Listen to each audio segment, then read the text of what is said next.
Hey guys, welcome to my channel. आज मैं आपको कंप्यूटर फंडामेंटल्स का चैप्टर नंबर पता नहीं 13 है 14 है, देखा नहीं 14 है, ऑपरेटिंग सिस्टम, ये आपको पढ़ाने वाला हूँ। ठीक है, तो चलिए शुरू करते हैं अपन।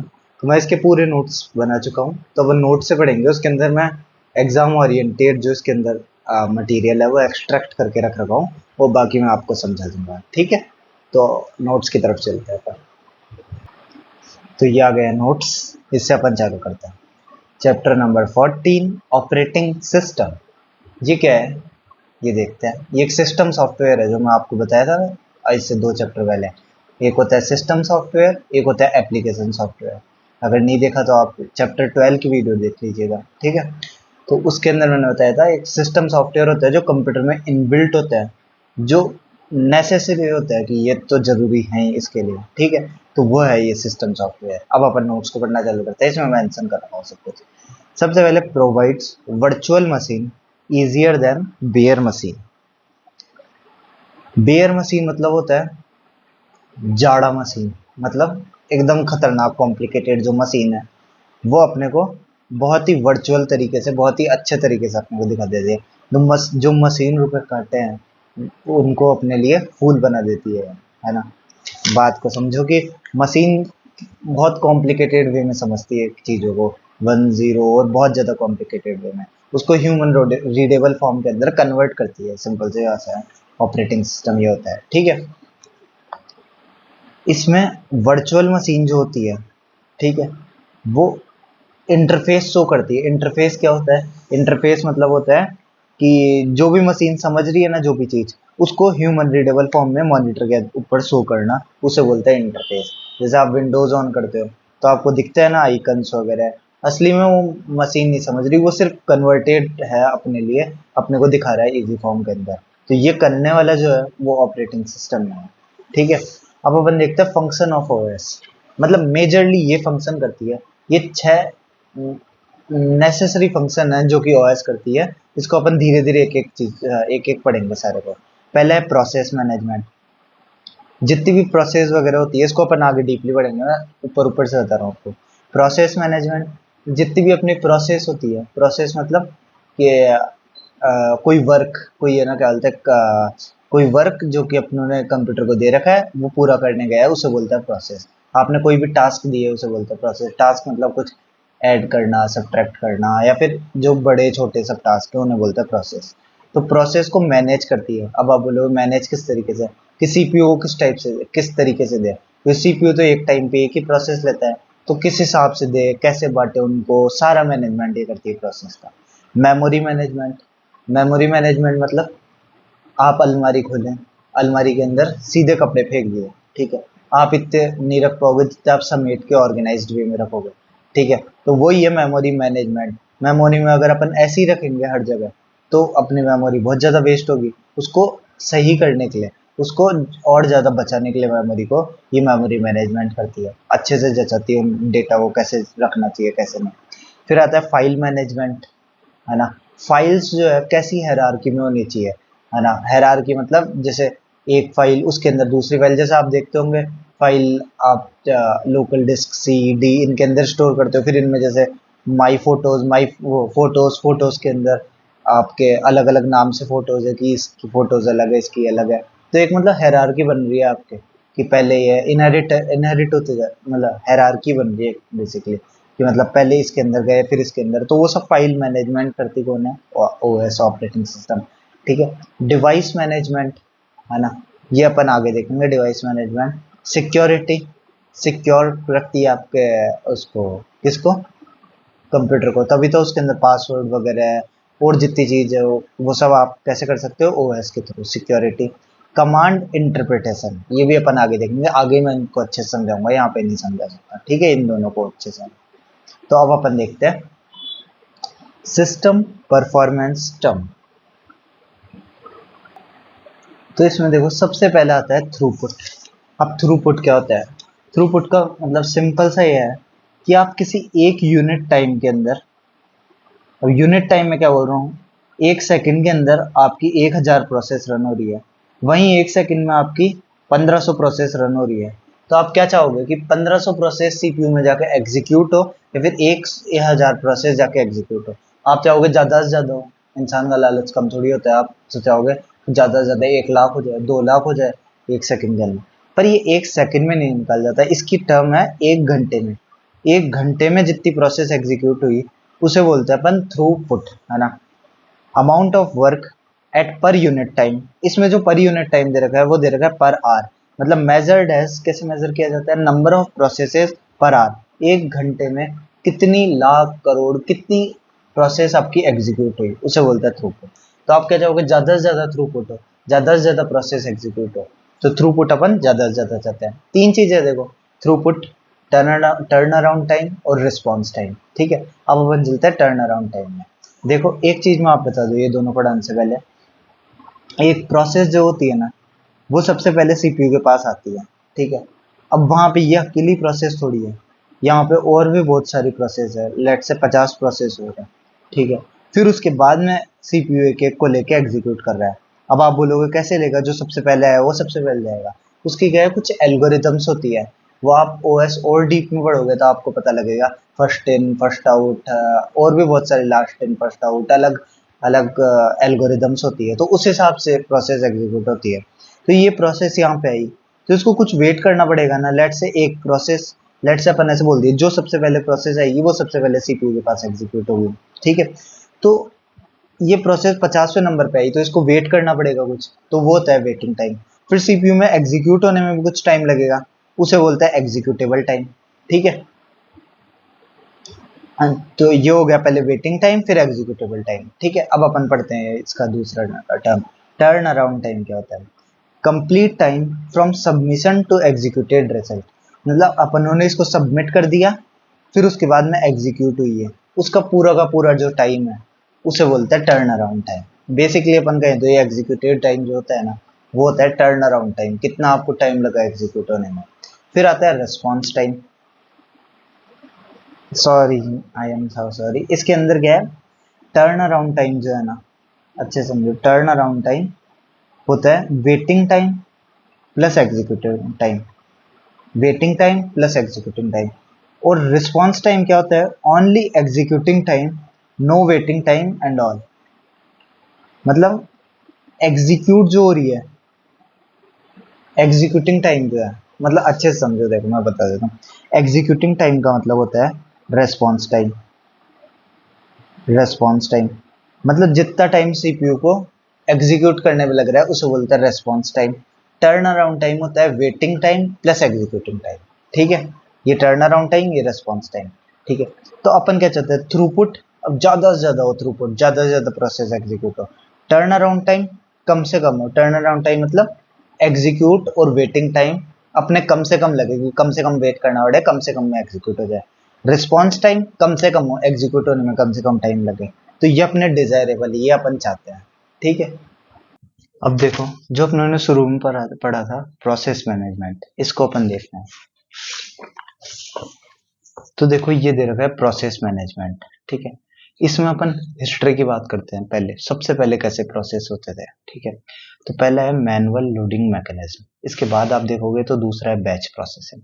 ठीक है, तो मैनुअल लोडिंग मैकेनिज्म देखता है एकदम पहले ध्यान रखना, जो अपने कंप्यूटर्स होते थे इनके अंदर सेकेंडरी स्टोरेज डिवाइस नहीं होते थे, मतलब स्टोर करने के लिए कोई जगह नहीं थी। ठीक है, लैंग्वेजेस थी उस वक्त, पर स्टोर करने के लिए कोई जगह नहीं थी। फिर आप बोलते होंगे फिर डेटा वगैरह कैसे क्या डालते हैं, तो डेटा वगैरह क्या करते थे, या तो पंच कार्ड, पहले मैं फर्स्ट चैप्टर में आपको बताया था पंच कार्ड के बारे में, उसके अंदर डेटा स्टोर करते थे, या फिर आपके मैग्नेटिक टेप होती है ना, उसके अंदर डेटा स्टोर करते थे। ये दो जरिए थे स्टोर करने के। ठीक है, तो सबसे पहले क्या करता था प्रोग्रामर जो होता था, वो पेपर पे प्रोग्राम लिखा, नॉर्मल स्याही और उससे पेन से उस वक्त होता होगा जो भी। ठीक है, उससे पेपर पे लिखा, पेपर पे लिखने के बाद में वो उसको, वहां पे कोई सेंटर होते थे वहां पे जाके उसको पंच कार्ड पे छपवा लेता था कि मुझे ये प्रोग्राम इस पे छाप के दे दो पूरा का पूरा, या फिर पंच कार्ड पे छपवा के ले देता है, या फिर मैग्नेटिक टेप पे छपवा के ले लेता है। ठीक है, अब वो ले लिया, जैसे पंच कार्ड पे ले लिया। ठीक है, तो एक डेक बन जाता था पूरा अच्छा सा। ठीक है, वो जाता था कंप्यूटर जहाँ पे होते थे उन्हें बोलते थे कंप्यूटर कंप्यूटर सेंटर बोलते थे, ठीक है। तो वहां पे रिसेप्शन पे जाके कार्ड के डेक को जमा करा देता कि मैंने ये प्रोग्राम लिखा है, मुझे आउटपुट चाहिए, ठीक है। फिर वो क्या करता था, जो वहां पे बैठा है उसका काम ये होता था, कंप्यूटर बड़े सारे के होते थे रूम के साइज के, वो क्या करता था, जिस भी आप लैंग्वेज में लिखे हो प्रोग्राम, ठीक है, उनके पास भी डेक होते थे कार्ड के। जैसे मान लो फॉर्ट्रान लैंग्वेज लिखी हुई है, तो उसका पूरा इतना मोटा डेक पड़ा है, तो उसको पहले उसके अंदर डाल देता ताकि वो समझ जाए, अच्छा ये लैंग्वेज है, अब इसके अंदर जो भी इनपुट मिलेगा मुझे वो आउटपुट दूंगा, कंप्यूटर ये समझ जाता, ठीक है। फिर उस डेक को उसके अंदर डालता, उससे डालने से पहले अगर आपने सी लैंग्वेज पढ़ी है तो उसके अंदर एक आता है क्लियर करने का फंक्शन, कि भाई है ना, क्या बोलते हैं, CLR SCR, अगर आपने पढ़ा हो तो, ठीक है। उससे क्या होता है, पहले जो भी लिखा हुआ है ना वो सारा हट जाता था, तो उससे पहले जो भी बंदा आया था उसका जो भी इनपुट रहा होगा उसको पहले हटाता था, उसे बोलते हैं front panel switches. Operator clears previous data from main memory by front panel switches. पहले वो हटाता, फिर उसके डेक ऑफ कार्ड को एक एक करके डालता, एक डाला, फिर एक डाला, फिर एक डाला, और सीपीयू उसको एग्जीक्यूट करता, फिर इंतजार करता अब वो अगला डालेगा, फिर इंतजार करता वो अगला डालेगा, ऐसे बस वो बैठा बैठा डालता रहता था। डाल के आउटपुट आ गया, वो उसको बोल देते हैं कि भाई 2 दिन बाद आ जाना, अभी और भी चल रहे हैं मेरे पास बहुत सारे। तो वो आता 2 दिन बाद, वो देखता आउटपुट में, हाँ मुझे आउटपुट मिल गया, और फिर आराम से घर चल जाता। तो ये होता था पहले, ठीक है। इसको अपन पढ़ लेते हैं। मैनुअल मतलब खुद से करना पड़ता था सब कुछ, मैनुअल लोडिंग मैकेनिज्म, है ना। सीपीयू फास्ट था पर इंसान तो स्लो थे, धीरे धीरे डालते था अच्छे से, जैसे पकोड़े डालते हैं ना ऐसे तेल के अंदर, वैसे वो एक एक डैक को लेके डालता रहता था। Programmer write program on paper, punch program on card और पेपर टेप। पहले प्रोग्राम लिखता, फिर उसको पंच करता कार्ड पे या फिर पेपर टेप पे, ठीक है। Use as secondary storage device, ये सेकेंडरी स्टोरेज डिवाइस की तरह यूज होता था। फिर हो जाता कंप्यूटर सेंटर, वहां पे रिसेप्शन पे वो डेक ऑफ कार्ड जमा कराता प्रोग्राम जो उसने लिखा है। फिर ऑपरेटर पहले जो भी उससे बंदा आया है उसके सारे के सारे पाप धोता, अगर एरर आए हो तो, ठीक है। वो उसे बोलते हैं फ्रंट पैनल स्विचेस, है ना। फ्रंट पैनल स्विचेस से वो सारे के सारे क्लियर करता। ही पुट अप्रोप्रिएट कंपाइलर, अब कंपाइलर भी डालना जरूरी है। आप सी प्रोग्राम चला रहे हो तो पाइथन में चला लो, चला सकते हो क्या सी प्रोग्राम, है ना, नहीं चला सकते। जावा में चला सकते हो, नहीं चला सकते। तो उसका कंपाइलर डालता है, और भी जो रिक्वायरमेंट्स है वो डालता है, फिर वो डेक ऑफ प्रोग्राम डालता है एक एक करके। Finally programmer receives it result at reception, फिर वो रिसेप्शन पे वापस रिजल्ट ले लेता कि मेरा एरर है ये कि सही गया है, ठीक है। तो ऐसे होता था पहले। फिर आया बैच प्रोसेसिंग, फिर दिमाग लगाया इंसानों ने कि यार अपन एक एक करके ऐसे डाल रहे हैं, इतनी देर में तो कितना टाइम निकल गया, 1 सेकंड निकल गई, ठीक है। 1 सेकंड में तो वो कितनी एग्जीक्यूट कर ले सीपीयू प्रोसेस, तो कितनी देर ठाला बैठा हुआ है वो, ठीक है, ये अपन नहीं देखते थे। तो इस पे जब अब वर्क किया तब आया बैच प्रोसेसिंग सिस्टम। तो अब देखो बैच प्रोसेसिंग में क्या हुआ, ऐसे बोलता है कंप्यूटर सबकी जॉब लेते हुए जाता है, अब एआई आ गया तो एआई कितनों की जॉब ले जाएगा। तो ये सिलसिला पहले से चालू हो गया था, जहाँ पे वो कंप्यूटर पे एक जना बैठ के डालता रहता था, उसकी आज जॉब छिन गई जैसे ही बैच प्रोसेसिंग आई। उसने क्या किया बैच प्रोसेसिंग ने, जो अपनों ने डेक्स बनाते हैं ना, बेसिकली ये डेक्स मेजरली 3 टाइप के होते हैं, 3 तरीके के बनाते हैं। किस टाइप के, एक होता है कंपाइलर का डेक डालो, जिसमें प्रोग्राम लिखा हुआ है कंपाइलर का।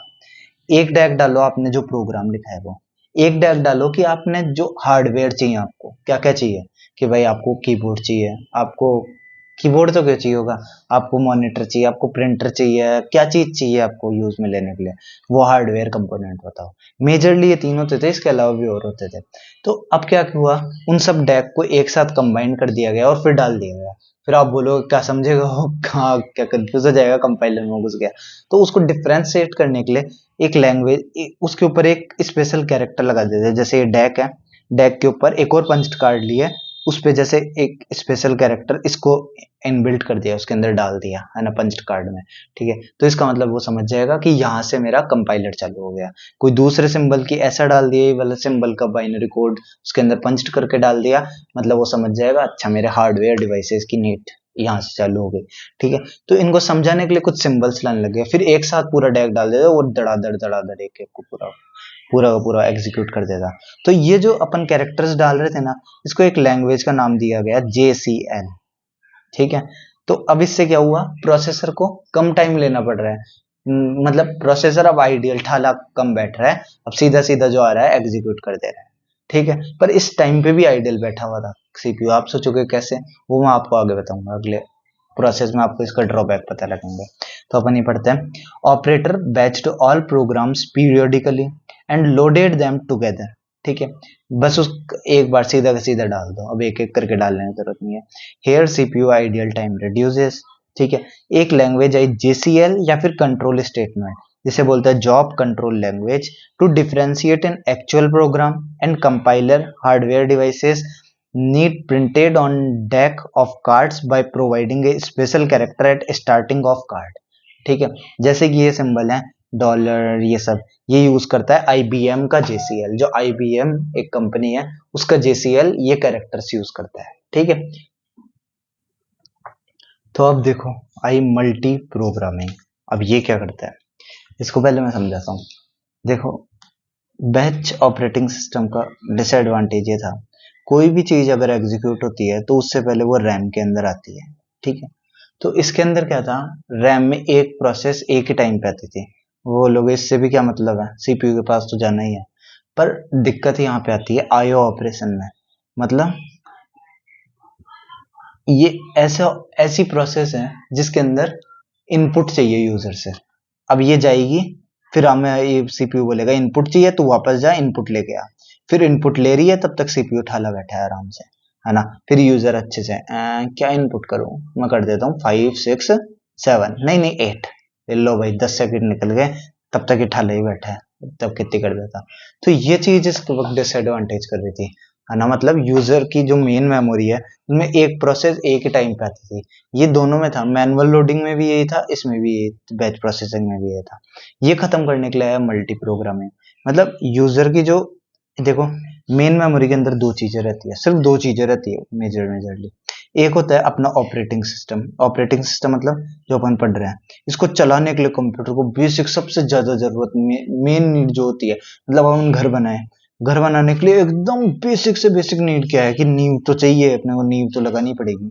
ठीक है, नींव लगा दी है, फिर एक पर ढांचा खड़ा कर दिया, चाहे उसके सीमेंट नहीं लगाए, कुछ भी नहीं लगाए, केवल बस ईंटों का ढांचा खड़ा कर दिया, तो वो होती है बेसिक नीड। फिर उसके बाद उसमें एसी लगाओ, चाहे आप कुछ भी करो, वो तो आपके यसी है। ठीक है, तो वही चीज है, कोई ऑपरेटिंग सिस्टम होता है कि एकदम बेसिक नीड, तो वो इसके अंदर रहता है ऑलरेडी। इसके अलावा जो प्रोसेस आती है वो यूजर्स के एरिया में आती है। तो इसमें पहले एक आ रही थी बैच प्रोसेसिंग उनके अंदर, अब इसके अंदर मल्टीपल आने लगी। मल्टीपल से क्या हुआ, एक गया उसके पास, किसके पास, यूजर के पास इनपुट लेने, उतनी देर के अंदर ये दूसरी प्रोसेस ले ली, एग्जीक्यूट कर दी। मतलब ये 10 सेकंड के लिए गया, 10 सेकंड तक यूजर वो कर रहा है इनपुट, तब तक वो आराम से 1000 2000 प्रोसेस एग्जीक्यूट करती। ठीक है, तो ये होता है मल्टी प्रोग्रामिंग के अंदर, है ना। तो इससे सीपीयू आइडल और कम्पैक्ट पाया। पर ये क्या सबसे एफिशिएंट था आज के टाइम पे, ये चल रहा है, नहीं, इससे भी एफिशिएंट आपको और आगे चीज मिलेगी। आपको पता लगेगा प्रोसेस भी और जो टुकड़ों में टूट सकती है, और इससे भी तगड़ी तरीके से इसमें भी ठाला, इससे भी मतलब अच्छे से और एग्जीक्यूट कम टाइम में कर सकती है सीपीयू। ठीक है, वो अपन आगे देखेंगे। तो आपको इन दोनों का मतलब समझ लिया। ठीक है, अब देखो दो चीज टाइप की प्रोसेस होती है। एक ऐसी प्रोसेस होती है जिसमें सीपीयू बहुत ज्यादा टाइम लगाता है, मतलब सीपीयू के पास एग्जीक्यूशन के लिए प्रोसेस बहुत ज्यादा आती है। ठीक है, और एक ऐसी होती है कि क्या बोलते हैं जिसके अंदर आईओ ऑपरेशन ज्यादा हो रहे हैं। मतलब एक क्लस्टर, एक गुच्छा प्रोसेस का ऐसा होता है कि अपने पास ऐसा आया जिसके अंदर सीपीयू का काम है अपना मेजरली। एक गुच्छा ऐसा है प्रोसेस का जिसके अंदर आईओ ऑपरेशन ज्यादा हो रहा है। ठीक है, वो अपन आगे इसके अंदर देखेंगे। तो देखो multi programming, manual loading, batch processing, ये दोनों एक जॉब करती थी at a time. Uni programming, है ना, जो अपने पहले पढ़ के आए, ये दोनों क्या थे, यूनी प्रोग्रामिंग। मतलब एक प्रोग्राम, एक प्रोसेस यूजर्स प्रोग्राम के अंदर एग्जीक्यूट होने के लिए आती थी। ठीक है, only executing process is the sole occupant in main memory at a time. समझ के, सोल ऑक्यूपेंट अकेली पूरा अच्छे से घर इसको मिल रहा था, मतलब ऐसा समझ लो आप कि पूरा शहर एक किसी बंदे को दे दिए, इतनी बड़ी साइज थी और इतना सा वो था। ठीक है, एक प्रोसेस। ठीक है, फिर आता है सीपीयू यूटिलाइजेशन जॉब्स। पहले होती है CPU bound job, more computation less I operation. मतलब कंप्यूटेशन सीपीयू को ज्यादा टाइम देना पड़ रहा है ना, मतलब एग्जीक्यूट ज्यादा हो रही है, आईओ ऑपरेशन तो कम आ रहे हैं उन प्रोसेस के गुच्छे में, क्लस्टर में।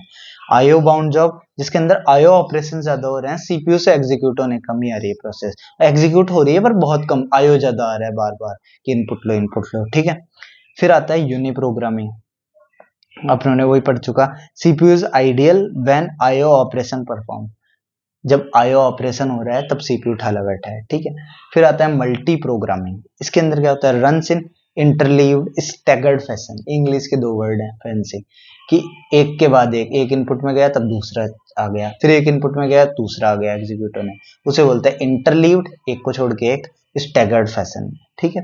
When process go for IO another program runs, एक प्रोसेस आईओ के लिए जाती है, दूसरा प्रोग्राम रन होने चल जाता है। प्रोग्राम रन साइमल्टेनियसली, एक के बाद एक के बाद एक रन होते रहते हैं, ठीक है।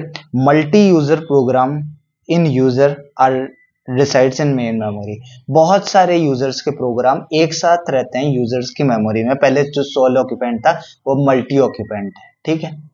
तो अब देखो इसके अंदर दो चीजें आएगी जो अपन थोड़ी सी लेटर पढ़ेंगे, MFT MVT, multi programming with fix task, multi programming with variable task, अपन थोड़ी सी आगे पढ़ेंगे, उससे पहले अपन एक और चीज पढ़ते हैं, ठीक है। इसी के अंदर क्या पढ़ रहे हैं अपन, मल्टी प्रोग्रामिंग। देखो मैं आपको ओवरव्यू दे दूं, अपन पढ़ रहे हैं प्रोसेस मैनेजमेंट। प्रोसेस मैनेजमेंट में अपनों ने पढ़ा मैनुअल लोडिंग, फिर अपनों ने पढ़ा बैच प्रोसेसिंग, फिर अपनों ने पढ़ा मल्टी प्रोग्रामिंग। अब मल्टी प्रोग्रामिंग के अंदर अपन देख रहे हैं अब आगे, ठीक है, मतलब स्ट्रक्चर समझा रहा है आपको, ठीक है।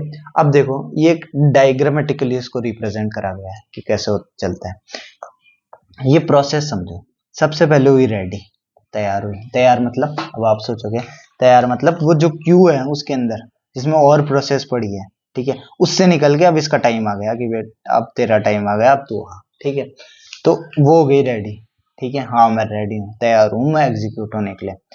जॉब अलोकेट्स टू सीपीयू, अब ये चल गए अपने पास कि लो भाई मेरा अब करो, जिसमें भी जिस मतलब रियल लाइफ एग्जांपल में बताऊं तो जैसे मान लो आप क्यू में खड़े हो, कोई दुकान है, जैसे खासकर मिठाइयों की दुकान होती है, जैसे हमारे इधर की साइड अग्रवाल की तरफ, तो उधर बहुत भीड़ लगती है दिवाली के टाइम पे से, तो क्यू में लग जाते हैं सब, क्यू में लग गए, ठीक है। या फिर एटीएम समझ लो, एटीएम में बाहर भीड़ लग रही है, क्यू में लग गए, लो भाई अब मेरा टाइम आ गया, अब मैं इधर चल गया।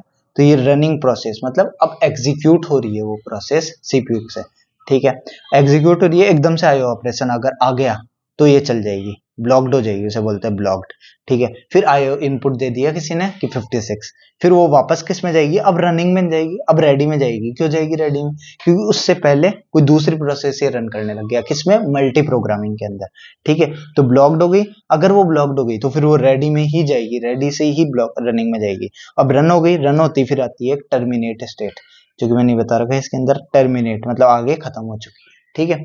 तो ये इसका एक डायग्रामेटिकली रिप्रेजेंटेशन है, ठीक है। अब देखो ये मेमोरी मल्टीटास्किंग का जो है इसके अंदर कुछ इंपॉर्टेंट टर्म्स हैं, ठीक है। पहले है मेमोरी पार्टीशन, मतलब जितनी भी आप देखते हो ना प्रोसेस क्यू में रखी हुई है, ये मेन मेमोरी के अंदर इसको एक अलग से पार्ट दिया हुआ है कि यहाँ पे केवल क्यू ही स्टोर होगी, जो भी मैं क्यू स्टोर करूंगा उसे बोलते हैं मेमोरी पार्टीशन, ठीक है। एक होता है पीसीबी, ये इंपॉर्टेंट है, process control block, process control block है ना। whenever job goes for IO, its all current snapshot is in PCB in memory partition. Each process has different PCB. PCB का मतलब क्या होता है, जैसे ही मैंने बोला कि प्रोसेस ब्लॉक में गई, ठीक है, फिर यहाँ पे आई, तो वो क्या यहाँ पे वापस जाने के बाद मतलब ब्लॉक हो चुकी, अब वो कुछ तो एग्जीक्यूट हो चुकी, इतनी बड़ी प्रोसेस है, इतनी बड़ी में से लेट से इतनी एग्जीक्यूट हो चुकी, ठीक है। तो यहाँ से वापस जाएगी तो क्या वापस पूरी एग्जीक्यूट हो गई, नहीं। तो इसकी क्या है, जितनी भी इंफॉर्मेशन होती है, जितनी मतलब कि पी आईडी कौन सी है, मतलब प्रोसेस की आईडी कौन सी है, कितनी एग्जीक्यूट हो चुकी, और भी जितनी भी इसकी इंफॉर्मेशन है वो सारी की सारी एक जगह स्टोर हो जाती है, उसको बोलते हैं प्रोसेस कंट्रोल ब्लॉक। हर प्रोसेस की अलग पीसीबी होती है, जैसे मान लो कोई यहाँ पे आईओ पे रुक गया, कोई मान लो इतनी बड़ी प्रोसेस है शुरू में आती है आईओ पे रुक गया, ठीक है। तो हर की अलग अलग अलग अलग डिफरेंट बहुत सारी छोटी छोटी इंफॉर्मेशन होती है जो एग्जीक्यूट होती है, जो कि इसके अंदर एग्जीक्यूट किया, जो कि स्टोर होती है, ताकि अगली बार जब वो होए चालू तो सीपीयू को ऐसे ना लगे शुरू से चालू कर रहा हूँ, कौन सी प्रोसेस कर रहा हूँ, ताकि उसको सारी इंफॉर्मेशन पता रहे और वो वैसे उसको एग्जीक्यूट करे जैसे वो स्टार्टिंग में अगर बिना आईओ ऑपरेशन के करता, ठीक है। तो वो होती है पीसीबी। फिर आती है सीपीयू शेड्यूलिंग एल्गोरिदम और सीपीयू शेड्यूलर। आप सोच रहे होंगे ये सब काम करता कौन है, कितने लफड़े हैं कि भाई उसको उसमें भेजना, फिर पीसीबी स्टोर करना, फिर रेडी रनिंग ब्लॉक करना, ये सब करता कौन है? तो ये सब करता है सीपीयू शेड्यूलर। इसके लिए बनी हुई है सीपीयू शेड्यूलिंग एल्गोरिदम। ठीक है, वो अपन एल्गोरिदम इस बुक में नहीं दे रखी, पर इसमें बता रखा है सीपीयू शेड्यूलिंग एल्गोरिदम करता है ये सब। ठीक है चीज है, ठीक है। फिर अपन नीचे चलते हैं, अब आता है मल्टीटास्किंग। देखो मल्टीटास्किंग ये आपको क्यों पढ़ना है? ये इसलिए पढ़ना है क्योंकि इसके अंदर और मल्टी प्रोग्रामिंग जो है इसमें लोग इतना ज्यादा कंफ्यूज होते हैं, पर ये बुक बहुत अच्छे से क्लियर कर रखी है।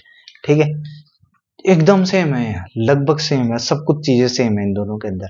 बस डिफरेंस इतना सा है, जो मल्टीटास्किंग होता है ना वो एक कंप्यूटर पे ही चलता है। मतलब एक कंप्यूटर पे एक यूजर चला सकता है, बस बैठ के यहाँ पे आराम से बैठ के चला रहा है वो। ठीक है, तो एक यूजर एक सिस्टम पे चला सकता है बस, है ना। अब आप बोलोगे एक इसके पास में बैठ गया तो दो यूजर हो गए, ऐसे फालतू बचकानी बातें मत करना, है ना।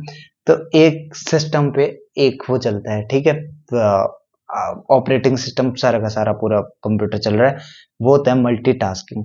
मल्टी प्रोग्रामिंग जो होता है, जो आपके घर पे नॉर्मल कंप्यूटर होता है ना, पीसी जो आप देखे हो, है ना, वो सारे के सारे क्या होते हैं, मल्टीटास्किंग पे बेस्ड होता है। मल्टी प्रोग्रामिंग होता है ऑफिसेस के अंदर या फिर ऐसे, जिसके अंदर एक ही कंप्यूटर को रिमोटली एक्सेस करते हैं बहुत सारे जने, मतलब मल्टी यूजर। कोई है ना क्या बोलते हैं, अपने टास्क भेज रहा है यहाँ से, कोई अपने टास्क भेज रहा है, कोई ये एक साथ सारे के सारे टास्क भेजते हैं। ठीक है, तो सबके एग्जीक्यूट करता है वो एक साथ। मतलब इसके अंदर क्या होता है, एक यूजर होता है सिंगल यूजर एग्जीक्यूट कराने के लिए, इसमें मल्टी यूजर होता है। तो मल्टी यूजर वाला जो है उसे बोलते हैं मल्टी प्रोग्रामिंग, जो सिंगल यूजर यूज करता है उसे बोलते हैं मल्टीटास्किंग।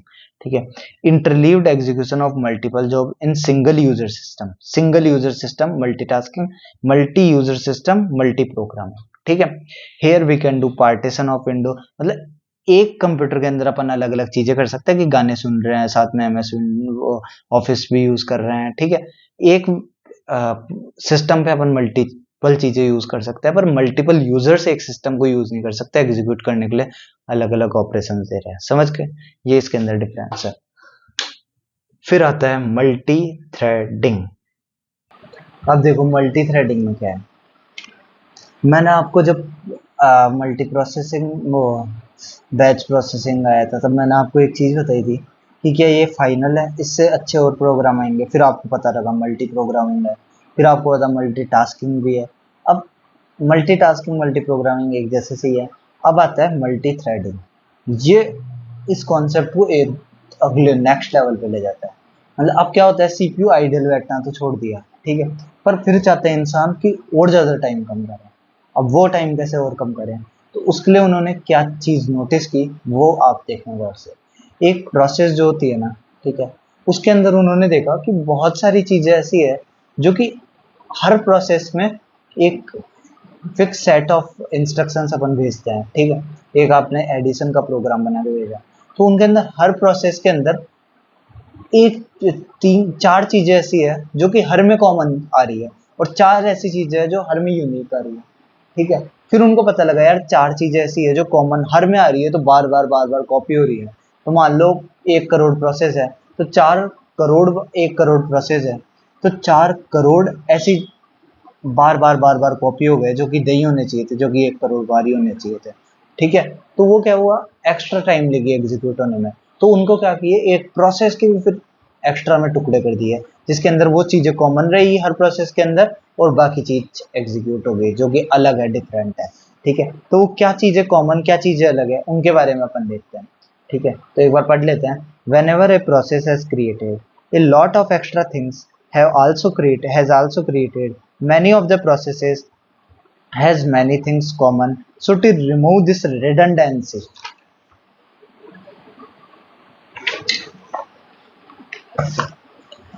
threads are created। अब आपको ये चीज है ना उसके अंदर नहीं मिलेगी, किसमें, उस बुक के अंदर। ये मैं भी कंफ्यूज हो गया था, देखो हर चीज हर जगह नहीं मिल जाए, पॉसिबल नहीं है। ठीक है, ये मैं थोड़ा नेट से सर्च करके फिर लिखा हूँ, आप पढ़ लो तो अच्छी बात है, वरना स्किप कर देना। ठीक है, थ्रेड्स में क्या होता है, कुछ चीजें शेयर्ड होती है, कुछ चीजें यूनिक होती है। शेयर्ड क्या क्या होता है, code section, code section, data section, मतलब कि क्या है, ये देखो कोड सेक्शन जहाँ पे आप कोड लिखे हो, ठीक है, वो मेमोरी में जाके स्टोर होता है। तो वो जो सेक्शन है उसका, उसमें आईडी लिखी हुई रहती है, तो वो होता है कोड सेक्शन, तो वो शेयर होता है। डेटा सेक्शन वो भी हर में कॉमन रहता है। ठीक है।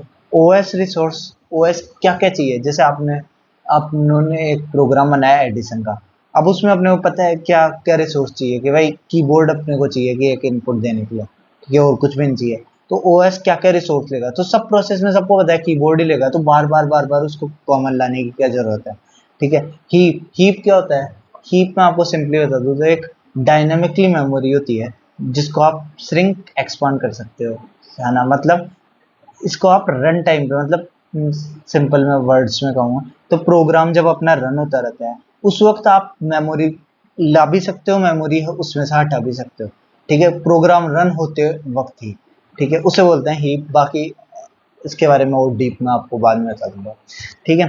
फिर यूनिक, क्या क्या यूनिक, हर बार हर प्रोसेस के अंदर यूनिक रहती है, हर थ्रेड की आईडी। थ्रेड मतलब प्रोसेस के अंदर छोटे छोटे जो चीजें कॉमन है और जो नहीं है उन्हें बोलते हैं थ्रेड्स। ठीक है, थ्रेड आईडी। रजिस्टर सेट, ठीक है, रजिस्टर में आपको बता रहा हूँ, तो register set, stack, program counter. देखो प्रोग्राम काउंटर भी मैंने आपको बता रखा है कि मतलब एक प्रोसेस रन हो रही है तो अगली प्रोसेस कौन से एड्रेस पे है, तो वो आपको पता है हर प्रोसेस में अलग अलग होती है। ठीक है, तो प्रोग्राम काउंटर अलग। स्टैक, स्टैक क्या होता है, स्टैक बेसिकली एक डेटा स्ट्रक्चर है जो कि काम करता है फीफो पे, फर्स्ट इन, वो सॉरी, वो काम करता है लीफो पे, लास्ट इन फर्स्ट आउट। अब आपको मुझे बताया कुछ ही समझ में नहीं आ रहा मैं क्या बोल रहा हूँ। मतलब कि स्टैक होता है, ये आपको देखो डेटा स्ट्रक्चर में समझ आएगा, मैं इसमें समझाने की कोशिश करूंगा तो आप और कंफ्यूज हो जाओगे। बेसिकली याद कर लो, ये शेयर करता है, ये यूनिक रहता है। ठीक है। फिर हमें आता है एक पॉइंट और, सिंगल थ्रेड जो है, ठीक है, देखो ये बेसिकली दे रखा है कि अगर आपके पास एक प्रोसेस है उसके अंदर एक ही थ्रेड है, तब क्या होगा, वो ये सब चीजें उसके लिए यूनिक है, कोड सेक्शन यूनिक है, डेटा सेक्शन, सब चीजें यूनिक है। पर एक ही प्रोसेस के अंदर मल्टीपल अगर थ्रेड्स होंगे, तो ये सब क्या कर रहे हैं, ये तीनों के तीनों थ्रेड, इन सब के लिए ये चीजें सेम है, कोड सेक्शन सेम है, डेटा सेक्शन सेम है, ओएस रिसोर्स सेम है, हीप सेम है, पर ये सारी चीजें यूनिक है। ठीक है। अब थ्रेड्स में क्या होता है, थ्रेड्स अगर आप एग्जीक्यूट करते हो तो इनका फास्टर कंटेक्स्ट स्विच है, मतलब यहाँ से इस में जाने में इसको कम टाइम लगेगा एज कंपेयर टू एक प्रोसेस से दूसरी प्रोसेस में जाने के लिए। ठीक है। रिसोर्स शेयरिंग, ये सारे के सारे रिसोर्स को शेयर कर लेते हैं। ठीक है, थ्रेड्स। ठीक है। अब टाइप्स ऑफ थ्रेड देखते हैं, दो टाइप के थ्रेड आते हैं। इससे पहले मैं आपको बता दूं कर्नल क्या होता है। कर्नल देखो दो टाइप की चीजें होती है, एक ऑपरेटिंग सिस्टम को अगर आपको डिफाइन करना है स्ट्रक्चर्ड वाइज टेक्निकली, तो बेसिकली इसमें दो चीजें होती है, एक होता है कर्नल, इसे बोलते हैं कर्नल, ठीक है, इसे बोलते हैं सेल। कर्नल का मतलब जो है सारा का सारा कोडिंग पार्ट लिखा हुआ, जो भी आपने लिखा है ना वो सब कोडिंग पार्ट इसमें। सेल क्या होता है, सेल इस कोडिंग को कन्वर्ट करके अपने को जो इंटरफेस प्रोवाइड कर रहा है वो होता है सेल। एकदम सिंपल भाषा में ये होता है। ठीक है। अब दो टाइप के थ्रेड होते हैं, यूजर थ्रेड, कर्नल थ्रेड। ठीक है। यूजर थ्रेड जो होता है वो बिना कर्नल के इंटरवेंशन से बनता है, कर्नल को पता नहीं चलता और वो अपन बना देते हैं थ्रेड। इसमें कर्नल खुद itself is multi threaded, kernel खुद मल्टी थ्रेडेड, मतलब इस प्रोसेस में आता है मल्टी थ्रेडिंग की। ठीक है, कर्नल खुद आता है मल्टी थ्रेडिंग की प्रोसेस में, मतलब बेसिकली ये है कर्नल का इंटरवेंशन रहता है इसके अंदर, इसके अंदर नहीं रहता। ठीक है।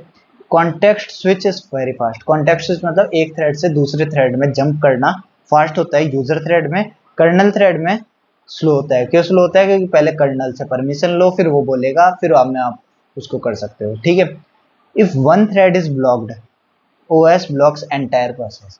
अब देखो मालिक से तो परमिशन ली नहीं, कर्नल से ली नहीं, तो एक अगर ब्लॉक हुआ तो सबको ही ब्लॉक होना पड़ेगा। मान लो एक घर में पांच भाई है, ठीक है, एक भाई बाहर गया और पांचों को ले गया लेट से, है ना, और बिना पूछे ले गया पापा मम्मी की परमिशन से। ठीक है, तो एक फंस गया। ठीक है।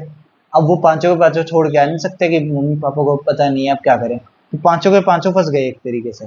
पर अगर पापा मम्मी की परमिशन लेके आए हैं तो वो घर से कुछ इंस्ट्रूमेंट ले आएंगे या फिर कुछ भी जो भी होगा वो सब कर लेंगे, इंटरवेंशन है, तो इसके अंदर वो सारे के सारे नहीं फंसेंगे। ठीक है। तो यही है, if one thread is blocked, OS entire पूरी प्रोसेस को ब्लॉक कर देता है। ठीक है। इसके अंदर इंडिविजुअल थ्रेड ही ब्लॉक रहता है क्योंकि कर्नल की इंटरवेंशन है, तो वो उसी को ब्लॉक रखता है, बाकी सबको एग्जीक्यूट होने देता है। ठीक है, तो ये आपको हो गया मल्टी थ्रेडिंग। ठीक है, इसके बाद में आएंगे तो आता है मल्टी प्रोसेसिंग। ठीक है, ये क्या है? Multiple CPU can execute parallelly with each CPU in staggered fashion. ठीक है, इसमें क्या है, अपनों ने देखो तीन चीजें पढ़ी, कंफ्यूज मत होना। सबसे पहले पढ़ा मल्टी प्रोग्रामिंग, ठीक है, मल्टी प्रोग्रामिंग, फिर पढ़ा मल्टी टास्किंग, अब पढ़ रहे हैं मल्टी प्रोसेसिंग। मल्टी प्रोग्रामिंग जो था ना, उसके अंदर था मल्टी यूजर के लिए, वो बहुत सारी यूजर एग्जीक्यूट कर सकते हैं। इंटरलीव्ड या स्टैगर्ड फैशन में चलता था कि एक आईओ में ब्लॉक हो गया तो अगली प्रोसेस आ गई। फिर आता था मल्टीटास्किंग। मल्टीटास्किंग में क्या था कि आपका सिंगल यूजर के लिए था और इंटरलीव्ड फैशन में चलता था। अब आता है मल्टी प्रोसेसिंग, मतलब इसमें बहुत सारे सीपीयू आ जाएंगे, इसमें बहुत सारे यूजर थे, इसमें बहुत सारे सीपीयू आ जाएंगे और वो एग्जीक्यूट करेंगे अपने इसको। ठीक है, तो इसके अंदर दो चीजें आती है, एक होता है टाइटली कपल्ड, एक होता है लूजली कपल्ड। टाइटली कपल्ड का मतलब, बेसिकली टाइटली कपल्ड मतलब एक मेमोरी और बहुत सारे सीपीयू इसी में से ले रहे हैं, सारे के सारे यूज, है ना, सारे के सारे इसी में से ले रहे हैं, इसी में मेमोरी में पड़े हैं, तो उसे बोलते हैं टाइटली कपल्ड, मतलब बहुत टाइटली पैक्ड है इसी के अंदर सारी मेमोरी, एक ही मेमोरी के अंदर, उसे बोलते हैं टाइटली कपल्ड। लूजली कपल्ड मतलब हर एक सीपीयू उसकी अलग, हर एक अलग मेमोरी, हर एक सीपीयू की अलग मेमोरी, उसे बोलते हैं लूजली कपल्ड। ठीक है, अब इसमें एक फीचर आता है ग्रेसफुल डिग्रेडेशन फीचर। मतलब कि ये होता है, जैसे मान लो ये चल रहा है अपना टाइटली कपल्ड, इसके अंदर एक सीपीयू काम करना बंद कर दिया, तो इससे क्या होगा, बाकी सीपीयू इसके काम को भी कर देंगे, खुद का काम कर लिए फिर इसके काम को भी कर देंगे। ठीक है, ये बिल्कुल ऐसी बात है, घर में वही 5 भाई है, ठीक है, भाई बहन है 5, तो एक बीमार पड़ गया, सारे के सारे काम करते थे, या फिर हॉस्टल में रहते हैं सारे के सारे, एक बीमार पड़ गया तो बाकी सारे उसका काम कर दिए कि अपना काम होने के बाद उसका कर देंगे। पर ऐसा दुनिया में होता नहीं है, एक बीमार पड़ गया तो हम भी नहीं करे, तू नहीं करेगा ना, आज तू भी भूखा मर, हम भी मरेंगे, आजकल ऐसे होता है। ठीक है, तो ये होता है graceful degradation feature. If any और partial CPU fails, remaining CPUs run the extra process by taking more time. ठीक है, फिर आता है अपने पास टाइम शेयरिंग, है ना। अब देखो कितने सारे आ गए इसके अंदर। अब आता है टाइम शेयरिंग। देखो टाइम शेयरिंग और मल्टी प्रोग्रामिंग में क्या अंतर है ये देखना। Job won't run if time slice is over और if it is blocked by IO. Job won't run if it is blocked, मतलब देखो सिंपल सी बात है। मल्टी प्रोसेसिंग का मतलब क्या है? मल्टी प्रोसेसिंग का मतलब है कि रुकेगा कब, वो ब्लॉक्ड कब होगा। इन दोनों में ब्लॉक्ड में अंतर है, सिर्फ ब्लॉक्ड कब कब हो सकता है। तो ब्लॉक्ड हो सकता है जब आईओ के पास चल जाए, मल्टी प्रोग्रामिंग के अंदर। ब्लॉक्ड हो सकता है टाइम शेयरिंग में, जब आईओ के पास चल जाए, प्लस इसको टाइम दिया हुआ रहता है हर प्रोसेस को कि जैसे ही 5 सेकंड हो जाएगी, बहुत ज्यादा बता रहा हूँ, तो 5 मिली सेकंड हो जाएगी तो तुझे रुक जाना है, एग्जीक्यूट होते हुए बीच में रुक जाना है। तो ये क्या है, टाइम स्लाइस जैसी खत्म हो जाएगी उस वक्त भी रुक सकता है, बस ये दो फर्क है इसके अंदर। ठीक है, तो टाइम शेयरिंग के अंदर ये फर्क है। इफ टाइम स्लाइस, इसे बोलते हैं टाइम स्लॉट और क्वांटम। टाइम स्लाइस बोलते हैं, टाइम स्लॉट बोलते हैं, क्वांटम बोलते हैं। Is over it goes to ready state. ठीक है, ये स्लाइस कितनी होती है, 10 से 100 मिली सेकंड के बीच में होती है। ठीक है, 10 से 100 मिली सेकंड के बीच में होती है, लगभग एवरेज में। ठीक है, system clock sends interrupt. System clock क्या भेजती है, एक सिग्नल भेजती है इंटरप्ट का कि अब रुक जा, वैसे ही वो टाइम खत्म होती है, रुक जाता है। ठीक है, आफ्टर एवरी टाइम स्लॉट, हर टाइम स्लॉट के बाद में, ताकि वो प्रोसेस उसको छोड़ दे कि भाई अब वो सीपीयूज को छोड़ देगी, एग्जीक्यूट अब नहीं करना। ठीक है, can connect multiple user terminal. अब देखो मल्टीपल यूजर, बहुत सारे यूजर कनेक्ट कर सकते हैं। इसके दो आए हैं बेसिकली, टाइम शेयरिंग, मल्टीटास्किंग। ये दोनों क्या है, मल्टी यूजर, और जितने भी अपने आए हैं वो सारे हैं सिंगल यूजर। ठीक है, इसी के साथ मैं आपका एक पार्ट कवर कर चुका हूँ ओएस का, जो कि अपना है प्रोसेस मैनेजमेंट। ठीक है, इसको मैं पूरा कवर कर चुका हूँ। ये सारे जो पॉइंट थे, batch operating system, manually loading mechanism, multi programming, multitasking, है ना, मल्टी थ्रेडिंग, टाइम शेयरिंग, और भी कोई रह गया हो तो देख लेना। तो ये सारे के सारे प्रोसेस मैनेजमेंट में आते हैं। तो ये आज कवर हो चुका है। So thank you and have a nice day.